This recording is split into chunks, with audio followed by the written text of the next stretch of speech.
회장님, 제 심장은 이미 29에 죽었습니다. 남은 건 텅 빈 껍데기뿐이었죠. 하지만 그날 밤, 당신의 거친 숨결이 저를 다시 살렸어요. 50대 가정부의 몸이 20년 전 아가씨처럼 떨릴 수 있다는 걸 누가 상상이나 했겠습니까? 박미연은 삐걱거리는 싱글 침대 위에서 눈을 떴다.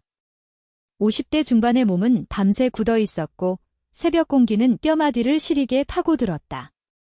서울 변두리, 햇살 한 줌 제대로 들지 않는 반지하 방은 그녀의 삶처럼 눅눅하고 어두웠다. 창밖으로 들려오는 지상층 사람들의 분주한 발소리가 그녀의 고독을 더욱 깊게 만들었다. 모두가 바쁘게 어딘가로 향하는 세상에서 미연의 하루는 늘 제자리 걸음이었다. 어제와 다름없는 오늘, 그리고 오늘과 다를 바 없는 내일이 그녀를 기다리고 있었다. 20년 전 IMF 외환위기는 박미연의 삶을 뿌리째 흔들어 놓았다. 한때는 작은 의류 공장을 운영하며 나름 안정적인 중산층의 삶을 살았던 그녀였다. 남편과 함께 밤낮으로 매달려 키운 공장은 한순간에 무너졌고 뒤따른 남편의 갑작스러운 죽음은 그녀의 모든 것을 앗아갔다. 29에 홀로 남겨진 어린 아들과 함께 막막한 세상에 던져졌다. 젊음은 고통과 희생으로 점철되었고 여성으로서의 자신은 어머니라는 거대한 그림자에 완전히 가려졌다. 아들은 악착같이 공부해 좋은 대학을 졸업하고 취직했지만 결혼 후 지방으로 내려가 좀처럼 연락이 뜸했다. 아들의 삶에 자신이라는 존재가 걸림돌이 될까 그녀는 먼저 손 내미는 법이 없었다. 괜찮다는 거짓말은 그녀의 입버릇이 되었고 그 말은 비수처럼 그녀의 마음에 박혔다. 아들이 떠난 뒤 텅 비어버린 집은 그녀의 마음속 공허를 고스란히 반영하는 거울이 되었다. 이불을 개고 밥을 짓고 빨래를 넣는 모든 행위가 의미 없는 노동처럼 느껴졌다. 누구를 위한 밥상이며 누구를 위한 깨끗한 옷가지들인가. 세월은 무심하게 흘러 박미연은 50대 중반이 되었다. 주름은 늘었고 피부는 탄력을 잃었다. 거울 속 자신의 모습은 더 이상 젊은 날의 박미연이 아니었다. 여성이라는 단어는 그녀에게 너무나 먼 이야기가 되어버렸다. 그저 나이든 아줌마, 가정부, 그림자처럼 보이지 않는 존재. 그녀는 스스로를 그렇게 규정하며 살아왔다. 성별 없는 인간, 욕망 없는 존재. 그렇게 믿는 것이 마음 편했다. 차가운 바닥에 발을 내딛자 어제 저녁 먹고 치우지 않은 라면 냄비가 눈에 들어왔다. 그 냄비 속에는 그녀의 지친 하루가 고스란히 담겨 있는 듯했다. 먹고 치우고 또 먹고 치우고. 그녀의 삶은 이 반복의 굴레에서 벗어나지 못했다. 수십 년간 지속된 외로움은 그녀의 피부를 두껍게 만들고 감각을 무디게 했다.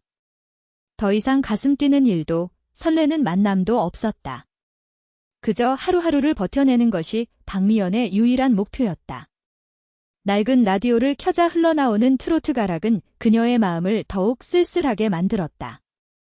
세상은 빠르게 변하고 젊은이들은 새로운 유행을 줬는데 그녀는 여전히 20년 전의 낡은 노래 속에서 헤매는 기분이었다. 따뜻한 커피 한 잔을 마시며 창밖을 물끄러미 바라보았다. 오가는 사람들의 얼굴에는 생기가 넘쳤다. 저들은 어떤 기대로 하루를 시작할까? 어떤 사랑을 하고 어떤 행복을 느낄까? 미연은 문득 자신도 한때는 사랑을 하고 미래를 꿈꾸던 젊은 여자였다는 사실이 아득하게 느껴졌다. 그녀의 유일한 일상은 가사 도우미 일이었다. 오전 9시부터 오후 6시까지 타인의 집에서 타인의 흔적을 지우는 일, 마치 자신의 존재감마저 지워지는 것 같았다. 하지만 돈을 벌어야 했고 일을 해야 했다. 노동은 그녀에게 유일한 생존 방식이자 깊은 생각에 빠지지 않게 해주는 일종의 마취제였다. 박미연은 묵묵히 아침 식사를 준비했다. 밥을 짓고 간단한 반찬 몇 가지를 꺼내 접시에 담았다. 홀로 먹는 밥상은 늘 고요했다. 젓가락 부딪히는 소리, 숟가락이 그릇에 닿는 소리만이 정막을 깼다. 따뜻한 국물이 목을 타고 넘어가자 얼었던 몸이 조금씩 풀리는 듯했다. 하지만 따뜻함은 잠시뿐, 곧 다시 냉기가 찾아왔다. 그녀는 밥을 먹는 둥 마는 둥 자리에서 일어났다. 설거지를 마치고 어제 저녁부터 널어둔 빨래를 걷었다. 깨끗하게 마른 옷가지에서 섬유 유연제 향이 났다. 문득 누군가에게 이 깨끗한 옷을 입혀주고 싶은 충동이 일었다. 남편의 옷, 아들의 옷 하지만 그녀의 손에 들린 것은 달고 다른 자신의 옷뿐이었다. 정오가 가까워오자 그녀는 슬그머니 외출 준비를 했다. 낡았지만 깨끗한 옷을 꺼내 입고 거울 앞에서 흐트러진 머리카락을 정리했다. 옅은 립밤을 바르자 입술에 생기가 돌았다. 이마의 깊은 주름과 눈가의 잔주름이 세월의 흔적을 말해주었지만 그녀는 애써 외면했다. 누군가에게 잘 보이기 위함이 아니었다. 그저 자신의 최소한의 존엄을 지키기 위한 몸부림이었다. 그녀는 익숙하게 버스 정류장으로 향했다. 도시의 활기찬 아침 풍경 속에서 미연은 여전히 투명인간 같았다. 젊은 연인들은 손을 잡고 걸었고 아이들은 엄마의 손을 붙잡고 제잘거렸다.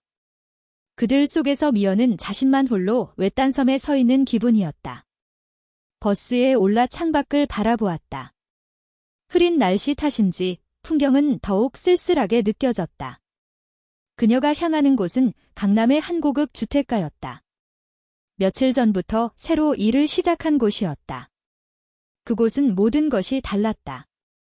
웅장한 대문, 잘 가꿔진 정원, 그리고 그 모든 것을 압도하는 커다란 저택. 그녀의 반지하 방과는 극명한 대비를 이루는 공간이었다. 이곳의 주인은 젊은 회장이었다. 몇 년 전 아내와 사별하고 홀로 어린 딸을 키우고 있다는 소문이 돌았다. 그녀는 지난 이틀간 그 저택에서 일하며 회장님과 마주친 적은 없었다. 이른 아침 출근에 늦은 저녁에야 귀가하는 바쁜 사람이었다. 미연은 그저 그림자처럼 집안일을 해내고 흔적 없이 사라지는 것이 자신의 역할이라 생각했다. 저택의 넓은 공간은 그녀의 마음에 또 다른 공허를 안겨주었다. 이렇게 큰 집에서 홀로 사는 회장님도 어딘가 외로움을 느끼고 있을까? 아니, 그런 부자들은 외로움마저 돈으로 해결할 수 있는 것 아닐까? 미연은 알 수 없는 씁쓸함에 사로잡혔다. 저택의 문을 열고 들어서자 은은한 고급 디퓨저 향이 코끝을 스쳤다. 넓은 거실은 완벽하게 정돈되어 있었고 햇살이 창문을 통해 쏟아져 들어오고 있었다. 그녀는 익숙하게 앞치마를 두르고 청소 도구를 챙겼다. 회장님은 분명 이른 아침에 출근했을 것이다. 딸아이도 유치원에 갔을 테고. 넓은 집에 그녀 혼자였다. 적막감이 그녀를 감쌌다. 박미연은 거실을 쓸고 닦았다. 먼지 한 톨 없는 마룻바닥은 그녀의 고단한 삶과 대조되는 완벽함을 보여주었다. 문득 창밖으로 보이는 잘 가꿔진 정원이 눈에 들어왔다. 그곳에는 탐스러운 붉은 장미가 만개해 있었다. 한때 그녀도 정원을 가꾸고 꽃을 키우는 것을 좋아했지만 이제는 모두 잊어버린 취미였다. 삶의 여유가 사라지자 아름다움을 즐길 마음도 함께 사라졌다. 주방으로 향했다. 반짝이는 대리석 조리대와 최신식 주방 기구들이 눈에 들어왔다. 어제 저녁 회장님이 드셨을 법한 접시 몇 개가 식기세척기 옆에 가지런히 놓여 있었다. 그녀는 접시들을 식기세척기에 넣으며 문득 이 집에 사는 사람들의 삶을 상상해 보았다. 젊은 나이에 모든 것을 가진 남자. 무엇이 그를 외롭게 만들었을까? 아니, 외롭지 않을지도 모른다. 그저 그녀만의 착각일 수도. 점심시간이 되자 미연은 간단하게 준비해온 도시락을 먹었다. 주방 한 구석에 앉아 홀로 먹는 밥은 그 어느 때보다 차갑게 느껴졌다. 이 넓은 집에서 그녀의 존재는 아무런 의미가 없었다. 그저 물건처럼, 보이지 않는 손처럼 집안일을 해낼 뿐이었다. 밥을 다 먹고 설거지를 하는데 문득 인기척이 느껴졌다. 등골이 오싹해졌다. 회장님이 벌써 퇴근했을 리 없는데? 아줌마, 혹시 점심 드셨어요? 뒤에서 들려오는 낮고 부드러운 목소리에 박미연은 몸을 굳혔다. 그녀는 깜짝 놀라 고개를 돌렸다.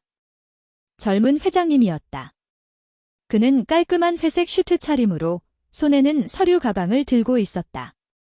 그의 눈빛은 피곤해 보였지만 동시에 알 수 없는 따뜻함이 담겨 있었다. 회장님의 얼굴을 마주한 것은 처음이었다. 잡지에서 본 것보다 훨씬 더 인상 깊은 외모였다. 회장님, 벌써 오셨어요. 저는 점심 먹었습니다. 미연은 자신도 모르게 목소리가 떨리는 것을 느꼈다. 평소 누구 앞에서도 떨지 않던 그녀였다. 그 젊은 남자의 시선이 왠지 모르게 그녀를 당황하게 만들었다. 아, 급한 서류 때문에 잠깐 들렀어요. 아줌마, 혹시 식사 안 하셨으면 제가 라면이라도 끓여드릴까요? 라면? 회장님이 자신에게 라면을 끓여준다는 말에 미연은 어이가 없었다. 그런 제안을 받아본 것이 얼마 만인가? 아니, 살면서 단 한 번도 그런 말을 들어본 적이 없었다. 남편도, 아들도 그녀에게 그런 제안을 해본 적이 없었다. 그녀는 급히 손을 저었다. 아닙니다. 회장님. 괜찮습니다. 저는 이미 먹었습니다. 그래요. 그럼 됐고요의 회장님은 살짝 웃으며 주방을 지나 거실로 향했다. 그가 지나간 자리에 희미하게 남자의 향기가 풍겼다. 짙지 않지만 묵직하고 따뜻한 향이었다. 미연은 자신도 모르게 그 향기를 들이켰다. 잊고 지냈던 감각이 아주 희미하게, 그러나 분명하게 깨어나는 듯했다. 그녀는 빠르게 설거지를 마무리하고 회장님이 앉아있는 거실을 힐끗 바라보았다. 그는 소파에 앉아 서류를 보고 있었다. 그의 넓은 어깨와 단정한 옆모습은 왠지 모르게 외로워 보였다. 그녀의 착각일까? 그녀는 다시 청소기를 들고 거실 반대편을 청소하기 시작했다. 최대한 소리를 죽였지만 회장님은 인기척을 느꼈는지 고개를 들었다. 아줌마, 쉬엄쉬엄 하세요. 제가 금방 나갈 거니까요. 그의 말에 미연은 다시 한번 당황했다. 누구도 그녀에게 일을 쉬엄쉬엄 하라고 말한 적이 없었다. 늘 빨리빨리 완벽하게 해내야만 하는 것이 그녀의 의무였다. 그녀는 고개를 숙였다. 네, 회장님은 다시 서류에 시선을 고정했다. 미연은 그의 뒷모습을 바라보았다. 문득 그가 그녀의 죽어버린 삶에 어떤 균열을 낼지도 모른다는 알 수 없는 예감이 스쳤다. 마치 오래전 꺼져버린 화산의 심장에서 아주 미세한 진동이 시작되는 것처럼. 그녀는 그 느낌에 애써 의미를 부여하지 않으려 했다. 그저 가정부로서의 본분에 충실해야만 한다고 스스로를 다그쳤다. 1시간이 지났을까 회장님은 자리에서 일어났다. 아줌마, 제가 간 김에 혹시 근처 마트에 들러야 할 것 있으면 말씀해 주세요. 퇴근할 때 사다 드릴게요. 미연은 또다시 놀랐다. 이런 사소한 배려를 받아본 것이 얼마 만인가. 그가 자신을 그저 질을 하는 사람이 아닌 한 명의 진간으로 대우해주는 것 같았다. 그녀의 마음속 깊은 곳에서 얼어붙어 있던 무언가가 아주 미세하게 녹아내리는 느낌이었다. 아닙니다. 회장님. 괜찮습니다. 제가 나중에 장을 보면 됩니다. 그래요. 그럼 다음에 필요하면 편하게 말씀해 주세요. 회장님은 짧게 미소 지으며 현관으로 향했다. 그는 가볍게 인사를 건네고 저택을 나섰다. 문이 닫히자 저택은 다시 고요함에 잠겼다. 하지만 이전과는 다른 고요함이었다. 방금 전까지 그가 머물렀던 흔적, 그의 목소리, 그의 향기가 집안 곳곳에 잔향처럼 남아있었다. 미연은 청소기를 세워두고 주방 싱크대에 기대섰다. 가슴속에서 알 수 없는 감정이 일렁였다. 잊고 지냈던 감각, 잊고 지냈던 온기. 한 젊은 남자의 사소한 배려가 그녀의 마음에 깊은 파문을 일으켰다. 그녀는 자신의 볼을 만졌다. 열기가 느껴졌다. 50대 중반의 가정부 박미연은 마치 20살 아가씨처럼 얼굴이 붉어진 것을 느꼈다. 어둠 속에서 오랫동안 잠자던 무언가가 서서히 눈을 뜨는 순간이었다. 아직은 무엇인지 알 수 없었지만 그것은 분명 그녀 안에서 잊혀졌던 그러나 강력한 욕망의 씨앗이었다. 그녀는 불안감과 동시에 미묘한 흥분을 느꼈다. 이 감정의 정체는 무엇일까? 이 감정은 그녀의 메마른 삶에 어떤 변화를 가져올까? 그녀는 자신도 모르게 마른 침을 삼켰다. 넓고 고요한 저택 안에서 박미연의 심장이 다시 뛰기 시작했다. 아주 느리게, 그러나 분명하게. 그것은 20년간 멈춰있던 시계가 다시 태엽을 감기 시작하는 소리였다. 박미연은 삐걱거리는 싱글 침대 위에서 눈을 떴다. 50대 중반의 몸은 밤새 굳어 있었고 새벽 공기는 뼈마디를 시리게 파고들었다. 서울 변두리, 햇살 한 줌 제대로 들지 않는 반지하 방은 그녀의 삶처럼 눅눅하고 어둡다. 창밖으로 들려오는 지상층 사람들의 분주한 발소리가 그녀의 고독을 더욱 깊게 만들었다. 모두가 바쁘게 어딘가로 향하는 세상에서 미연의 하루는 늘 제자리 걸음이었다. 어제와 다름없는 오늘, 그리고 오늘과 다를 바 없는 내일이 그녀를 기다린다. 그녀의 눈에 들어온 라면 냄비는 어제 저녁에 지친 흔적을 그대로 담고 있었다. 먹고 치우고 다시 먹고 치우는 반복의 굴레. 수십 년간 이어져 온 외로움은 그녀의 피부를 두껍게 만들고 감각을 무디게 했다. 더 이상 가슴 뛰는 일도 설레는 만남도 없었다. 그저 하루를 버텨내는 것이 박미연의 유일한 목표였다. 새벽 공기를 가르며 낡은 라디오에서는 트로트 가락이 흘러나왔다. 세상은 빠르게 변하고 젊은이들은 새로운 유행을 줬는데 그녀는 여전히 20년 전의 낡은 노래 속에서 헤매는 기분이었다. 따뜻한 커피 한 잔을 마시며 창밖을 물끄러미 바라보았다. 오가는 사람들의 얼굴에는 생기가 넘쳤다. 그들은 어떤 기대로 하루를 시작할까? 미연은 문득 자신도 한때는 사랑을 하고 미래를 꿈꾸던 젊은 여자였다는 사실이 아득하게 느껴졌다. 그녀의 유일한 일상은 가사 도우미 일이었다. 오전 9시부터 오후 6시까지 타인의 집에서 타인의 흔적을 지우는 일, 마치 자신의 존재감마저 지워지는 것 같았다. 하지만 돈을 벌어야 했고 일을 해야 했다. 노동은 그녀에게 유일한 생존 방식이자 깊은 생각에 빠지지 않게 해주는 일종의 마취제였다. 박미연은 묵묵히 아침 식사를 준비했다. 홀로 먹는 밥상은 늘 고요했다. 젓가락 부딪히는 소리, 숟가락이 그릇에 닿는 소리만이 정막을 깼다. 따뜻한 국물이 목을 타고 넘어가자 얼었던 몸이 조금씩 풀리는 듯 했다. 하지만 따뜻함은 잠시뿐, 곧 다시 냉기가 찾아왔다. 그녀는 밥을 먹는 둥 마는 둥 자리에서 일어났다. 설거지를 마치고 어제 저녁부터 널어둔 빨래를 걷었다. 깨끗하게 마른 옷가지에서 섬유 유연제 향이 났다. 문득 누군가에게 이 깨끗한 옷을 입혀주고 싶은 충동이 일었다.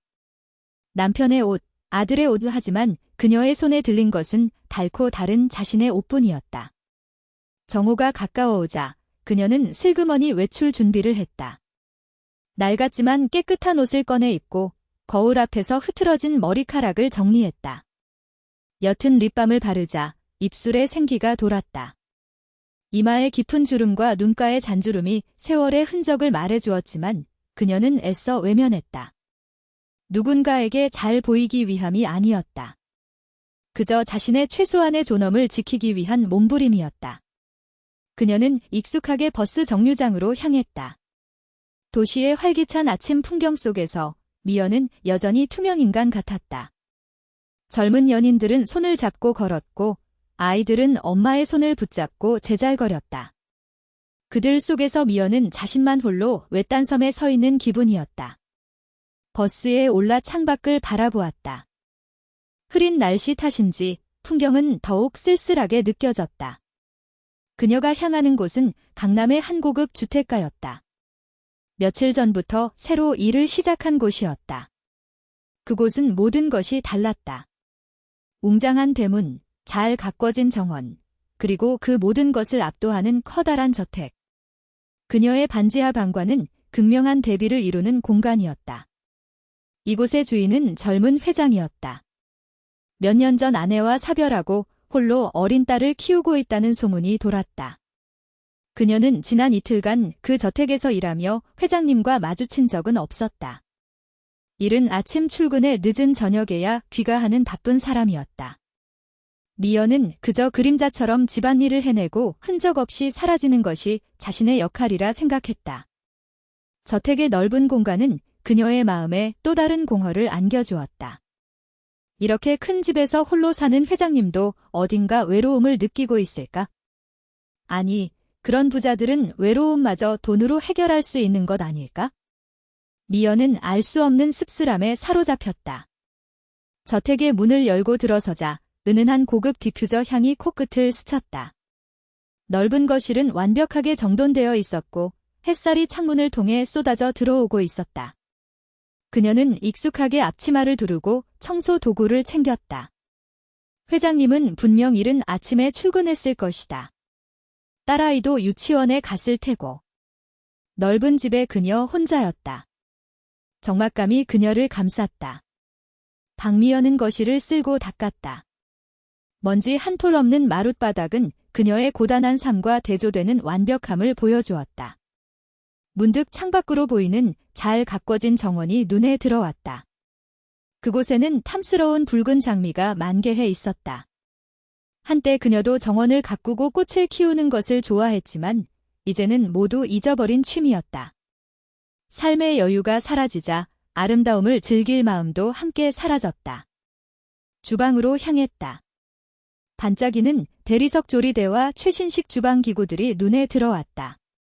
어제 저녁 회장님이 드셨을 법한 접시 몇 개가 식기세척기 옆에 가지런히 놓여 있었다.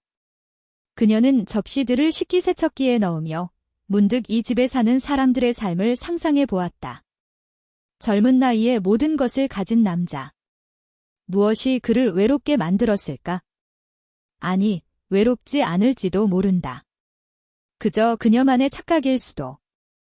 점심시간이 되자 미연은 간단하게 준비해온 도시락을 먹었다. 주방 한 구석에 앉아 홀로 먹는 밥은 그 어느 때보다 차갑게 느껴졌다. 이 넓은 집에서 그녀의 존재는 아무런 의미가 없었다. 그저 물건처럼, 보이지 않는 손처럼 집안일을 해낼 뿐이었다. 밥을 다 먹고 설거지를 하는데 문득 인기척이 느껴졌다. 등골이 오싹해졌다. 회장님이 벌써 퇴근했을 리 없는데? 아줌마, 혹시 점심 드셨어요? 뒤에서 들려오는 낮고 부드러운 목소리에 박미연은 몸을 굳혔다. 그녀는 깜짝 놀라 고개를 돌렸다. 젊은 회장님이었다. 그는 깔끔한 회색 슈트 차림으로 손에는 서류 가방을 들고 있었다. 그의 눈빛은 피곤해 보였지만 동시에 알 수 없는 따뜻함이 담겨 있었다. 회장님의 얼굴을 마주한 것은 처음이었다. 잡지에서 본 것보다 훨씬 더 인상 깊은 외모였다. 회장님, 벌써 오셨어요. 저는 점심 먹었습니다. 미연은 자신도 모르게 목소리가 떨리는 것을 느꼈다. 평소 누구 앞에서도 떨지 않던 그녀였다. 그 젊은 남자의 시선이 왠지 모르게 그녀를 당황하게 만들었다.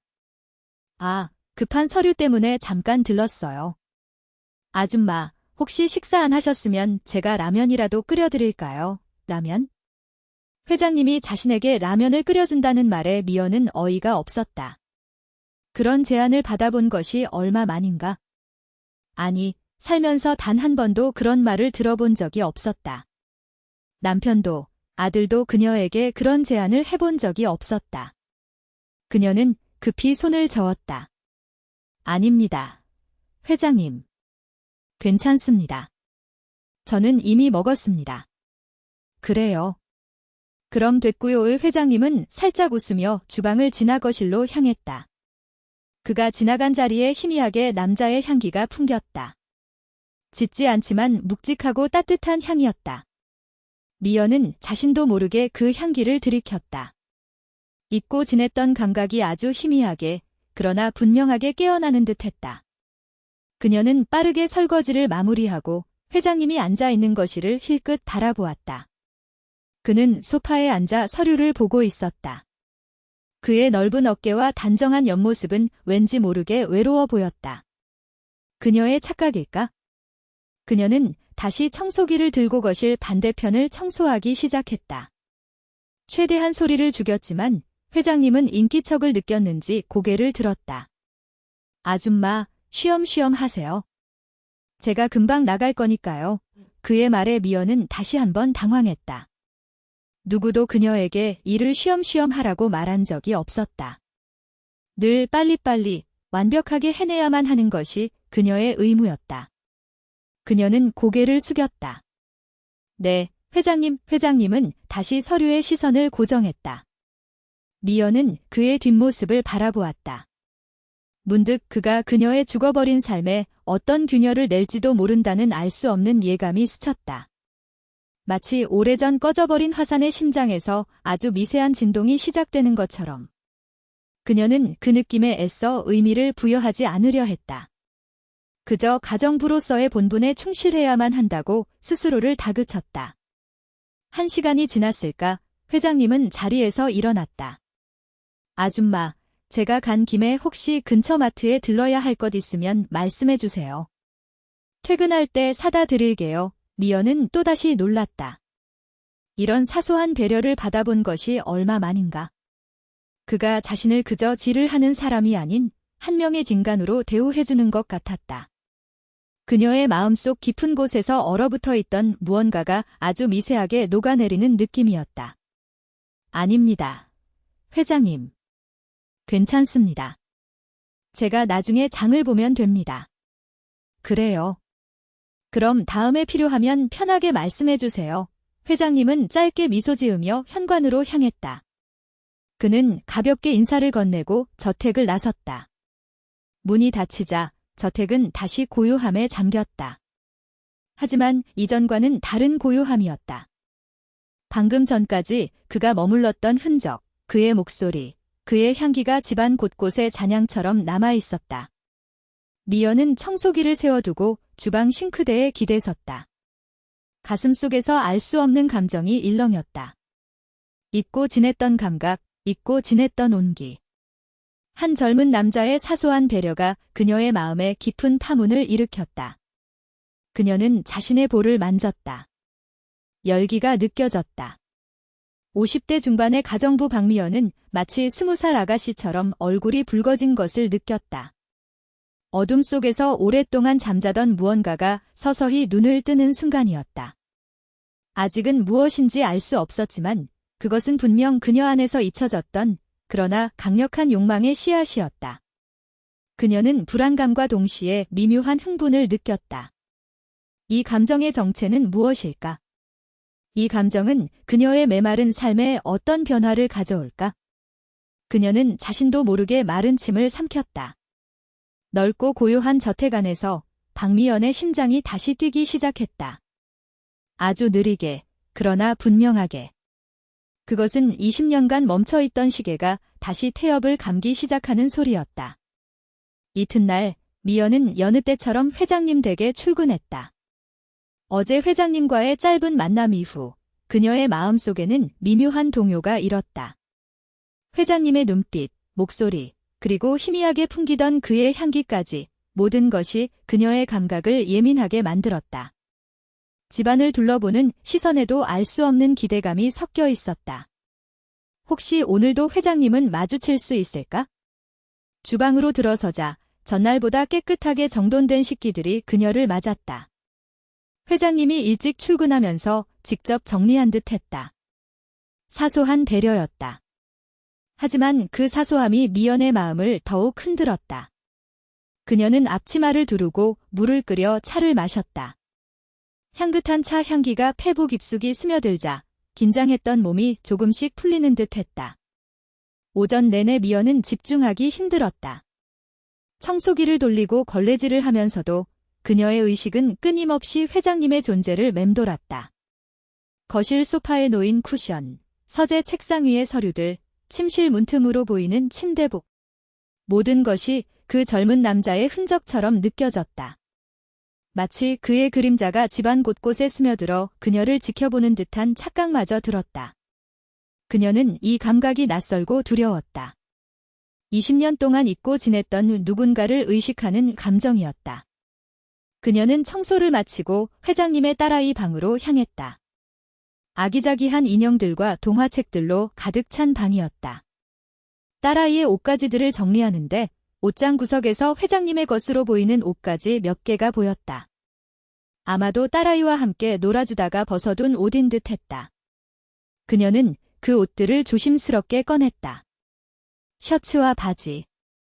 은은하게 남아있는 그의 향기가 그녀의 코끝을 스쳤다. 미연은 자신도 모르게 셔츠를 가슴에 대고 숨을 깊게 들이쉬었다. 묵직하고 따뜻한 남자의 향기. 그녀의 몸이 아주 미세하게 떨리는 것을 느꼈다. 마치 오랜 잠에서 깨어난 세포들이 꿈틀거리는 것 같았다. 그녀는 황급히 옷을 내려놓고 빨래 바구니에 넣었다. 점심시간이 가까워지자 미연은 딸아이의 점심 도시락을 준비하기 위해 주방으로 돌아왔다. 냉장고에서 신선한 재료들을 꺼내 능숙하게 다듬었다. 김밥을 싸고 튀김을 준비했다. 아이가 좋아할 만한 앙증맞은 모양으로 도시락을 꾸미면서 그녀는 문득 흐뭇한 미소를 지었다.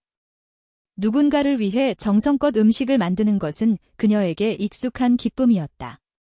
하지만 이제는 그 기쁨에 알 수 없는 또 다른 감정이 더해지는 것을 느꼈다. 회장님의 딸아이를 위한 음식이지만 어쩐지 그 음식을 회장님도 좋아할 것 같다는 막연한 생각에 닿았다. 도시락을 다 싸고 설거지를 하는데 현관문이 열리는 소리가 들렸다. 미연은 화들짝 놀라 고개를 들었다. 회장님이었다. 그는 오늘도 깔끔한 슈트 차림이었지만 어딘가 지쳐 보였다. 회장님, 벌써 오셨어요. 미연의 목소리는 자신도 모르게 살짝 떨렸다. 그녀는 서둘러 손에 묻은 거품을 닦아냈다. 네, 오늘은 급한 회의가 있어서 점심 먹으러 잠깐 들렀어요. 딸아이 도시락은 다 됐나요? 네, 다 됐습니다. 냉장고에 넣어뒀습니다. 회장님은 주방 안으로 들어섰다. 그녀와 회장님 사이의 거리가 갑자기 가까워졌다. 좁은 주방 공간이 더욱 답답하게 느껴졌다. 그의 짙은 향기가 그녀의 후각을 자극했다. 미연은 자신도 모르게 숨을 참았다. 아줌마. 오늘은 좀 일찍 퇴근하셔도 괜찮아요. 제가 딸아이랑 같이 점심 먹고 오후에는 같이 있으려고요. 의 뜻밖의 제안에 미연은 다시 한번 당황했다. 일을 일찍 마쳐도 된다는 말은 그녀에게 익숙하지 않았다. 늘 정해진 시간을 꽉 채워 일하는 것이 그녀의 오랜 습관이자 의무였다. 아닙니다. 회장님. 아직 할 일이 많습니다. 그녀는 고개를 저으며 애써 침착한 목소리를 내려고 노력했다. 하지만 그녀의 심장은 이미 거세게 울리고 있었다. 아니에요. 괜찮아요. 아줌마도 좀 쉬셔야죠. 제가 딸아이랑 같이 있으니까요. 회장님은 싱크대에 놓인 컵에 물을 따르려 했다. 그때 그의 손이 실수로 그녀의 손을 스쳤다. 차가운 유리컵과 그의 따뜻한 손가락이 닿는 순간 미연의 온몸에 전기가 흐르는 듯한 감각이 스쳤다. 그녀는 순간 숨을 멈췄다. 20년 동안 잊고 지냈던 피부와 피부가 맞닿는 감각. 그녀의 심장이 미친 듯이 뛰었다. 얼굴에는 뜨거운 열기가 치솟았다. 죄송합니다. 회장님은 얼른 손을 거두며 미안하다는 듯 살짝 고개를 숙였다. 그의 얼굴에도 희미하게 당황한 기색이 스쳤다. 하지만 그의 눈빛은 왠지 모르게 그녀를 맴도는 듯했다. 그 시선이 그녀의 마음속 깊은 곳에 잠들어 있던 무언가를 건드리는 것을 미연은 느꼈다. 아닙니다. 회장님. 괜찮습니다. 미연은 황급히 뒤로 물러섰다. 그녀의 목소리는 완전히 떨리고 있었다. 그녀는 고개를 숙여 자신의 얼굴을 가렸다. 그녀의 얼굴은 마치 불이라도 난 듯 뜨거웠다. 회장님은 더 이상 아무 말 없이 물을 마셨다. 침묵이 주방을 감쌌다. 하지만 그 침묵 속에는 알 수 없는 긴장감과 미묘한 전율이 가득했다. 회장님은 물을 다 마시고 컵을 싱크대에 내려놓았다. 그럼 아줌마, 오늘은 이만 쉬세요. 제가 다음에 꼭 맛있는 식사 대접할게요. 그는 짧게 인사를 건네고 주방을 나섰다. 그가 사라지고 나서야 미연은 겨우 숨을 몰아쉴 수 있었다. 주방에는 그의 향기가 여전히 진하게 남아 있었다. 그녀는 싱크대에 기대 주저앉았다. 심장이 여전히 거세게 뛰고 있었다. 방금 전의 짧은 접촉이 그녀의 온몸을 뒤흔들었다. 그녀는 자신의 손을 바라보았다. 그의 손이 닿았던 그 자리에 여전히 그의 온기가 남아있는 듯한 착각이 들었다. 그녀는 이 감정이 낯설고 두려웠다. 20년 동안 봉인했던 감정의 문이 아주 작은 틈으로 열린 것 같았다. 이제 그녀는 더 이상 자신을 성별 없는 존재로 규정할 수 없었다. 그의 손길이, 그의 시선이, 그의 향기가 그녀 안에 잠들어 있던 여성을 강제로 깨운 것이다. 그녀는 고개를 저었다. 아니야, 이런 감정은 안 돼. 나는 그저 가정부일 뿐이야. 나는 나이 든 아줌마일 뿐이야. 그의 젊음과 나의 늙음은 너무나도 큰 간극이 있었다. 이 감정은 죄악이야. 하지만 그녀의 이성과는 다르게 그녀의 몸은 이미 반응하고 있었다. 뜨거운 얼굴, 떨리는 손끝, 격렬하게 뛰는 심장. 잊고 지냈던 욕망의 씨앗이 그녀의 마음속에서 움트기 시작했다. 그녀는 그 욕망이 두려웠지만 동시에 거부할 수 없는 달콤함으로 그녀를 유혹했다. 그날 오후, 미연은 회장님 댁을 일찍 나섰다. 버스에 앉아 창밖을 바라보았다. 거울을 통해 비치는 자신의 얼굴은 여전히 붉게 상기되어 있었다. 그녀는 애써 이 감정을 지우려 했지만 이미 뇌리 깊숙이 박힌 그의 모습과 그의 손길은 지워지지 않았다. 집으로 돌아가는 길 내내 그녀는 회장님의 얼굴을 떠올렸다. 그의 넓은 어깨, 지친 듯 따뜻했던 눈빛, 그리고 순간 스쳤던 그의 손길. 그날 밤, 미연은 좀처럼 잠들 수 없었다. 삐걱거리는 싱글 침대에 누워 천장을 바라보았다. 그녀의 머릿속은 온통 회장님으로 가득했다. 그의 향기가 침실 가득 채워지는 듯한 착각에 빠졌다. 그녀는 20년 동안 홀로 지내며 있고 지냈던 밤의 외로움을 다시금 강하게 느꼈다. 옆자리의 허전함, 손을 뻗어도 닿지 않는 어둠, 그리고 아무도 없는 공간에서 홀로 깨어나는 쓸쓸함. 이 외로움은 이제 단순히 혼자라는 사실에서 오는 것이 아니었다. 그의 존재를 알게 된 후, 그녀의 외로움은 더욱 깊고 뼈아픈 갈망으로 변해 있었다. 그녀는 스스로를 다그쳤다. 내가 감히. 젊은 회장님께 감히. 하지만 그녀의 이성이 아무리 소리쳐도 그녀의 본능은 이미 깨어나고 있었다. 다음 날부터 그녀의 일상은 미묘하게 달라졌다. 청소기를 돌리면서도 그녀는 회장님이 혹시라도 어디선가 나타날까 하는 알 수 없는 기대감에 주변을 살폈다. 그의 옷가지들을 세탁할 때는 더욱 조심스럽게 다루었다.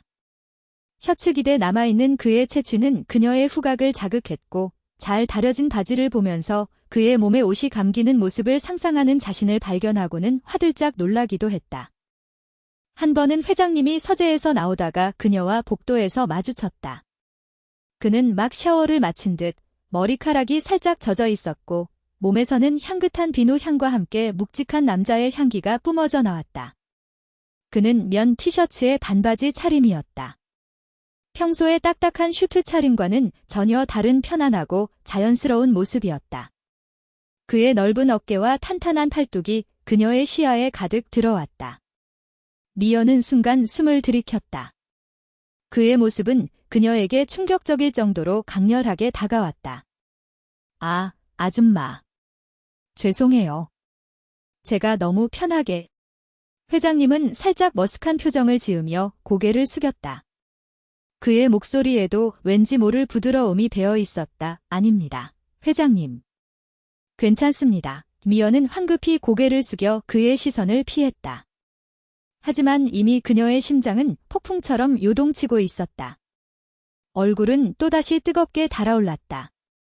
그의 편안한 모습은 오히려 그녀 안에 금기된 감정을 더욱 강렬하게 자극했다.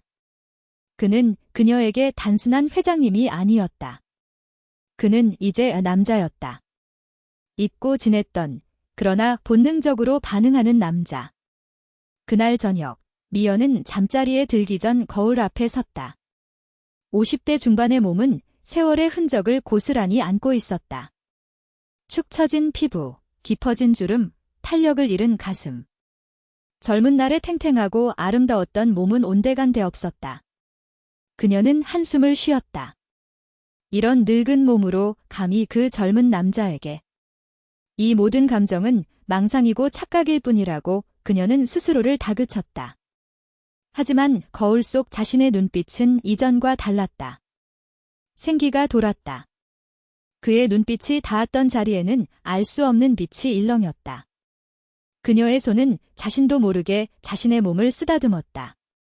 20년 동안 잊고 지냈던 여성으로서의 몸. 그녀는 눈을 감았다. 다시 한번 그의 향기, 그의 손길, 그의 시선을 떠올렸다. 박미연은 이제 더 이상 자신을 성별 없는 그림자로 속일 수 없었다. 그녀 안의 메마른 화살은 아주 미세하게, 그러나 확실하게 꿈틀거리고 있었다. 죄책감과 동시에 밀려오는 짜릿한 욕망의 불꽃. 그녀는 그 불꽃이 두려웠지만 동시에 그 불꽃에 자신을 태우고 싶은 충동을 느꼈다. 이대로 아무것도 없이 죽어가는 것보다는 차라리 이 위험한 불꽃 속에서 다시 한번 살아보는 것이 낫지 않을까 하는 어리석은 생각마저 들었다. 그녀의 마음속 깊은 곳에서 금기된 문이 아주